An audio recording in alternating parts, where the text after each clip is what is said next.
कराची विच मौजूद चीनी कौंसलखाने ते दहशतगर्दां दे हमले नूं नाकाम बनाने वाली टीम नूं एक खातून ASP सुहाए अजीज लीड कर रही सन।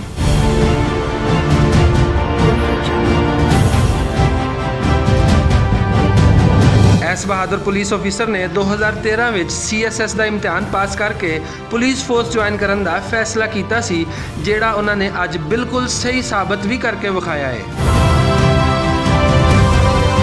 टंडो मुहम्मद खान तो ताल्लुक रखने वाली सुहाए अजीज़ नूं जदों स्कूल दाखिल करवाया गया तो इन्हां दे रिश्तेदारां ने इन्हां दा हुक्का पानी बंद कर दिता, जिहदी वजह तो उन्हां नूं अपना पिंड छड्ड के दूजे पिंड जाना पिया। सुहाए अजीज़ दे घर वाले चाहते सन कि वो चार्टर्ड अकाउंटेंट बने, पर उन्हें पुलिस फोर्स ज्वाइन करने का फैसला किया तो अज सारी दुनिया ने वेख लिया कि सुहाए अजीज़ का फैसला बिल्कुल ठीक सी।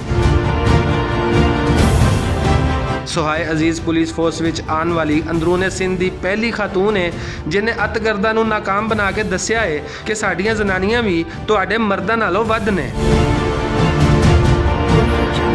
सुहाए अजीज़ दे इस बहादुर कारनामे दे उत्ते chairman People's Party Bilawal Bhutto ते चीफ मिनिस्टर सिंध मुराद अली शाह होरां भी कौम की इस बहादुर बेटी नूं शाबाश दित्ती है ते पूरी कौम नूं अपनी इस धी ते फखर है।